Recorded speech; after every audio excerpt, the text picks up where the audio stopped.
And Virgile? Yes, left. You can try. Yeah, it works. Perfect. Stage is yours. Hello, everyone. Thank you. So let me introduce. I'm Virgile. I'm working for ERCOP. So what is ERCOP? We are an agency based in France, in the Alps, in Nancy. And we are specialized in ecological and social transition.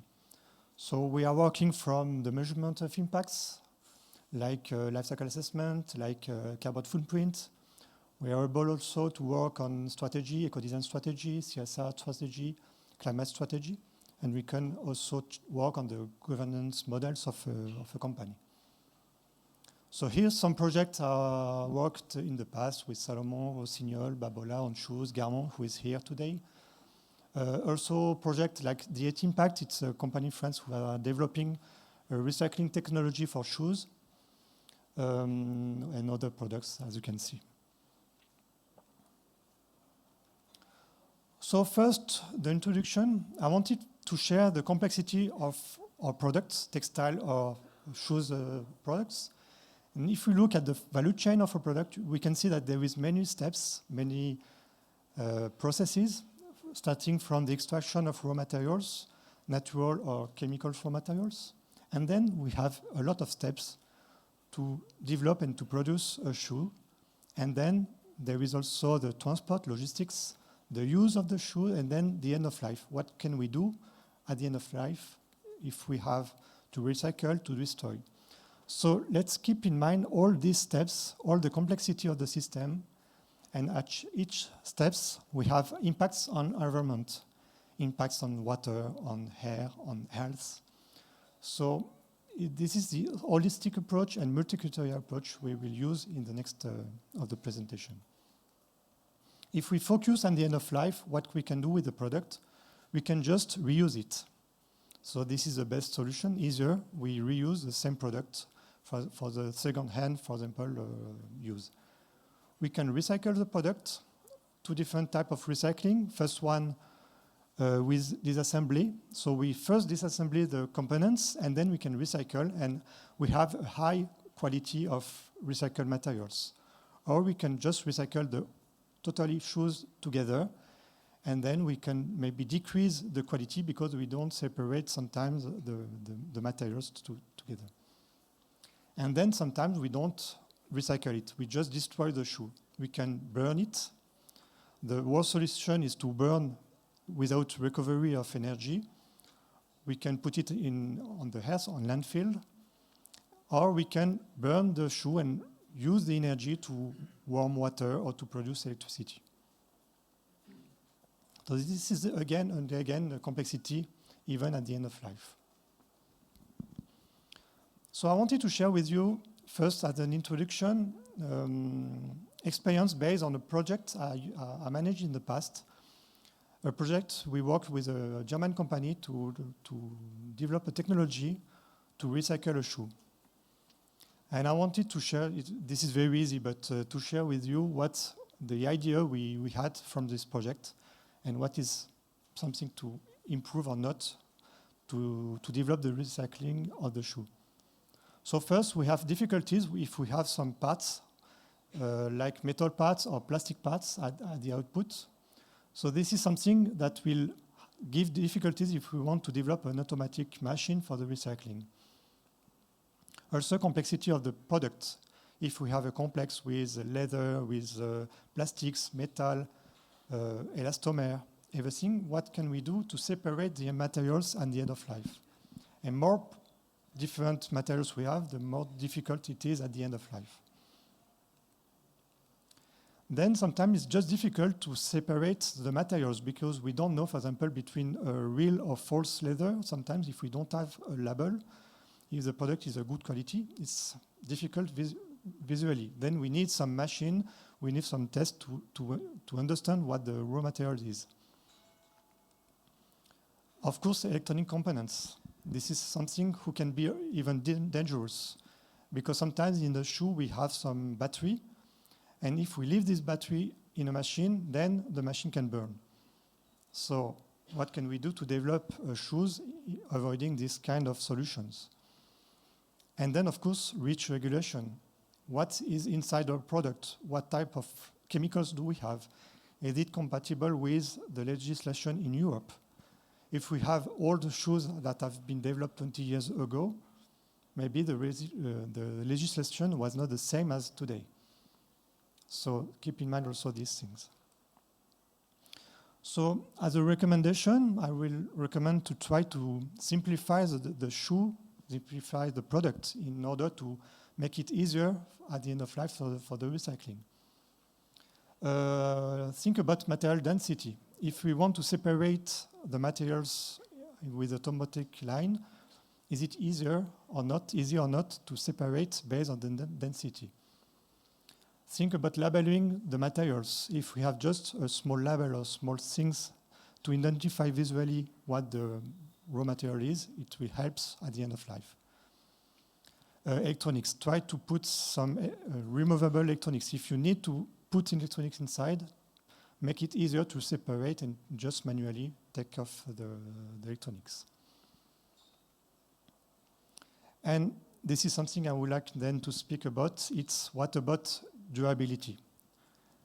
Because of course the best solution is to avoid the waste. So as long as the product will last, we will avoid any waste in the market. So what can we do to increase this durability? So before to enter in durability, I wanted to speak about lifecycle assessment. This is my specialty. I'm working with brands on lifecycle assessment. This is a link with what we saw before. We spoke about the PEF, product environmental footprint. So what are the numbers? What is behind the shoes impact? So we spoke about the 16 environmental impacts from the product environmental footprint, the European PEF. So we have these 16 different impacts. So when I speak about multi-criteria impact, this is the reality. We will measure impacts on ecosystems like acidification, eutrophication. We will measure impact on health like ozone depletion, toxicity, particulate matter. Of course, we speak about climate change. Everybody normally knows this, but not the others sometimes. Energy extraction, natural resources or not, land use, and of course, water use. So this is all this information, all these criteria we will try to measure with the lifecycle assessment. For the next of the presentation, I will concentrate on climate change because it's something which is easy for everyone, but keep in mind all the others impacts. So here it's very easy extraction, but I wanted to share, for example, for sport shoes, the general impact for the total shoes in the total life, it's around between 10 and 20 kilo CO2 equivalent. And if we try to separate this impact by the steps of the life cycle of the product, we can see that it's just general information, but raw materials, it's around 25%. The production of the component, of the upper components, it's 25%. Then the production of the bottom unit, 20%. The assembly, 20%. And then logistics, packaging, distribution, it's only 5%. And end-of-life impacts, in the case of destruction, it's 5%. So then we start to enter and to understand what happened if I worked on this or this improvement.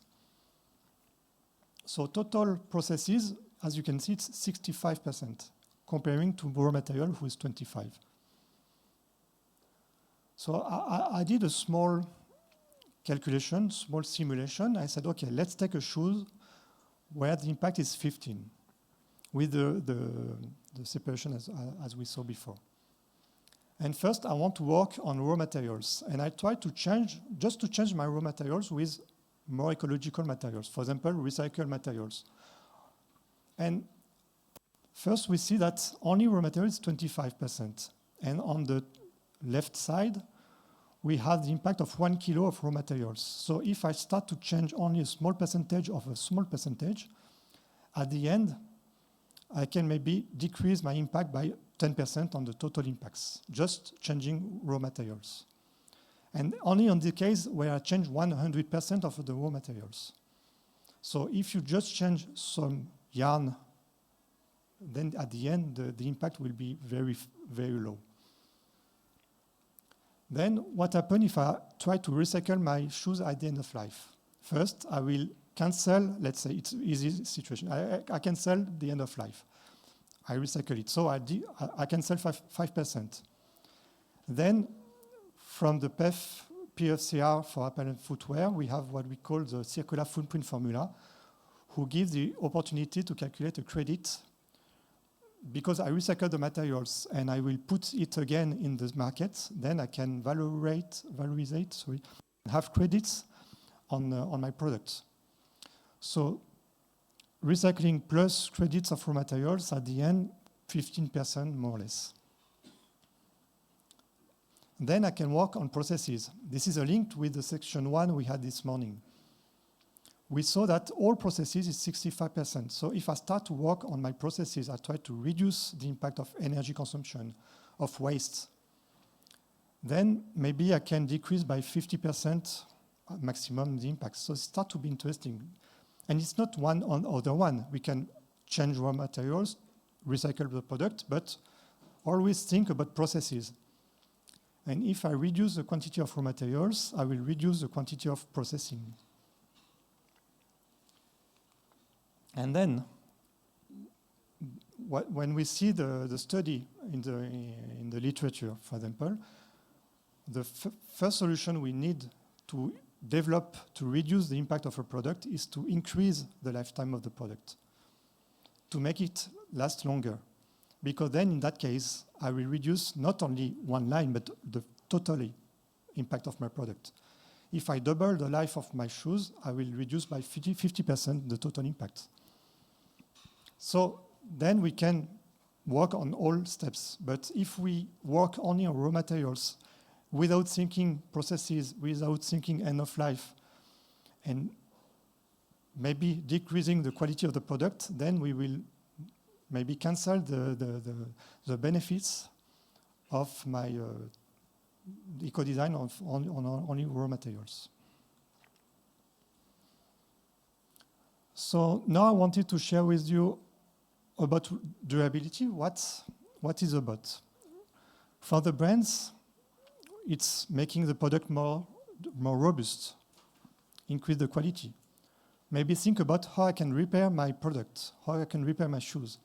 Maybe I can make a shoes where I can change only the sole, or maybe I can change a component. If I make possibility this to repair and to change my product, then I will increase the durability. Maybe adapt with the development of new technologies or make it compatible with other technologies.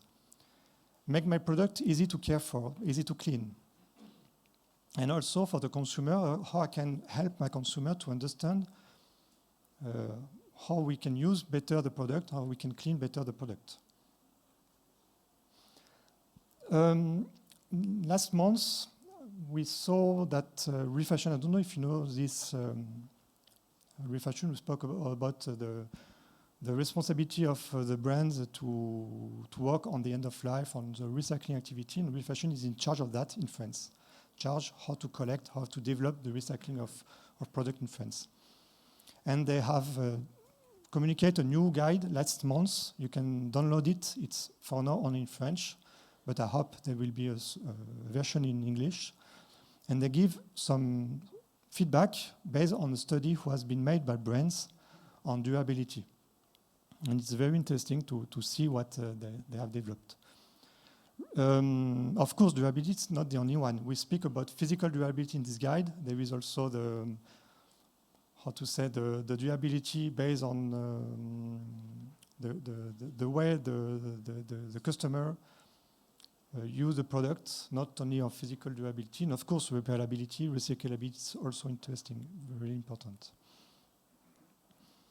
I will say that what is very important when we work on durability is to work all together, think about the complexity of the systems, and work with all persons in the company, work with suppliers, with all stakeholders who are in charge of the development of shoes. And it's very something complicated because it's always based on the model we are working on. It would change maybe from one model to another one. But I will keep in mind that, yes, the collaboration is something we need to keep in mind for the development of this. For example, in the lifecycle assessment, we need a lot of information from stakeholders. So if there is not this collaboration between all together, we can't improve that in the future. So as a conclusion, I would say importance to work on lifecycle assessment, importance to have this lifecycle thinking in the design of a shoe. Working on raw material is something very important, but it's not enough if we want to reduce impacts. Think about processes. Think about end of life, how we can recycle, and how I can develop my shoes to make it easier at the end of life to recycle it. Think about the lifespan of my product, how I can make it more durable, more sustainable. And of course, have a specific approach for each model. Sometimes we can't apply general rules for all products. And of course, collaboration. I repeat again, this is very important for me and for all of us. So you have my contact, thank you, and I'm available later to speak together. Thank you.